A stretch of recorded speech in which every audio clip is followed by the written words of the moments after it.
Hey folks, it's Jackie the Hot Tub Lady and welcome back to my channel. I'm so excited that you're here, and hey, if you get a second, I would love a thumbs up or a subscription. That would be absolutely huge. And today's video is about the differences between 110 hot tub and a 220 hot tub, and I'll be right back to explain the differences to you.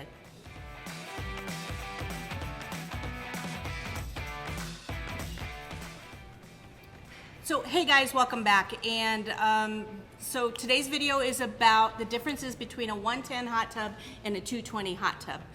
It's the #1 question I get on the sales floor every single time I'm trying to sell a hot tub. I've been doing this for about 20 years, and everybody wants to know the difference between a 110 and a 220. So just off the gate, we're going to start with 110s.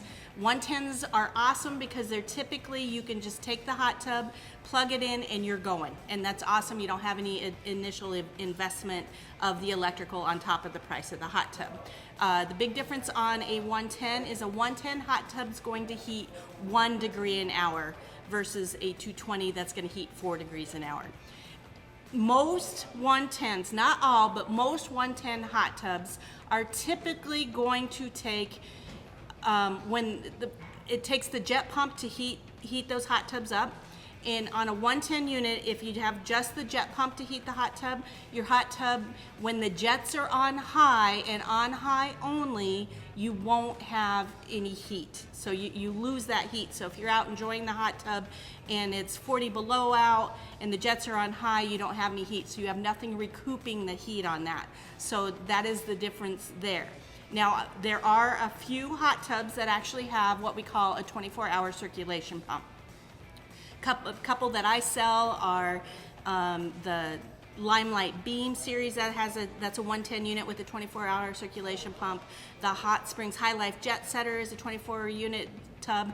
The Hot Springs Prodigy, those are all 24-hour circulation units on top of those hot tubs. So they heat 24 hours a day, 7 days a week, but they are only heating 1 degree an hour. The jet pump isn't requiring any heat on those, but you can have the jets on high and you have no issues of losing the heat. Now, most 110 units, jets on high, no heat. So that's just something to consider. I personally had a 110 unit for years. I had it, gosh, I want to say I had it 8 years that I had a 110 unit. Absolutely loved it. Thought it was the greatest thing ever. My husband and I would go out, we would soak in it, we would be out there for 45 minutes. At that point in the game, I was living in Nebraska, and you know, it would get cold at night, and then the temperature would drop, and you'd get out and you wouldn't think anything of it. I did eventually go to a 220 unit. When I went to a 220, so a 220 heats 4 degrees an hour, where 110 only heats 1 degree an hour, so that's big. So you can stay out there for much, much longer. So now when I soak in my hot tub and I've got a night that I can totally relax it and maybe have a glass of wine or something, that particular hot tub, I can stay out there for a couple of hours and the hot tub will maintain its temperature.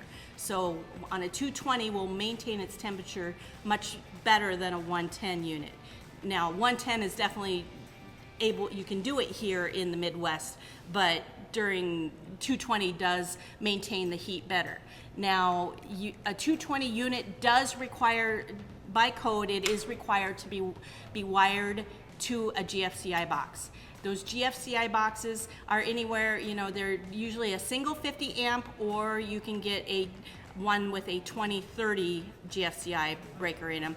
And the ones with the 2030, those are going to again have your 24-hour circulation pump, which is huge. I mean, those are the most efficient hot tubs that are out there, but they will heat 4 degrees an hour.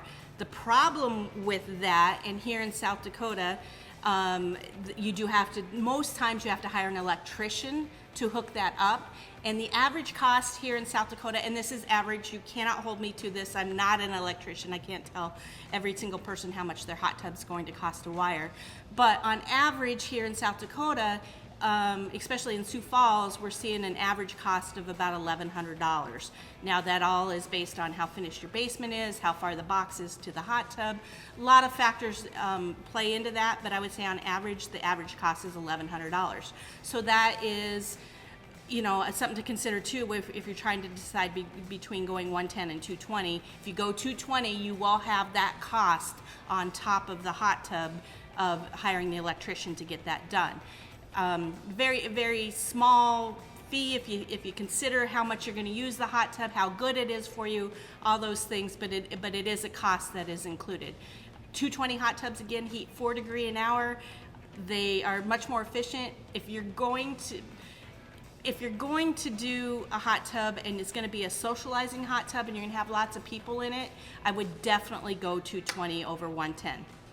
If it's just you or you and your spouse or you and a partner of some sort and you just are looking for some relief, you're going to have it inside. Maybe you're going to put it in a garage or put it in a basement or something like that. 110 is totally fine and you're going to be totally happy with it. Again, I had a 110 hot tub outside and I loved it. I thought it was great. Again, I went to 220 eventually and I was really happy with that. So biggest difference, 1 degree an hour for 110, 4 degree an hour for a 220. So that's the biggest difference. I can tell you that every single 110 hot tub that I sell is convertible to 220, and that's just a matter of moving a jumper and hiring an electrician to get that out there. So if the size is perfect for you and you find the perfect hot tub that's a 110 but you really want to go 220, everything that I sell, I can definitely say that is convertible to 220. I can't speak for every hot tub out there on the market, but I can definitely say that's the deal. So should you go 110? Should you go 220? That's purely up to you. They both work great and they both work really well. So, I mean, if you have any other questions, please send me a comment down here below in the comments and I will be more than happy to answer those questions for you. Hot tubs are awesome. Everybody should have one. You should have one too. So don't let the electrical keep you from buying one because there are options to go either way and they both work really well. Hey, if you guys enjoyed this, I will be putting videos out every Wednesday and an occasional extra bonus video out on health and wellness on Sundays. So, but if you like this, please give me a thumbs up and subscribe and I will be more than happy to answer any questions that you may have in the hot tub world. Absolutely love having you here and just remember, keep making life epic.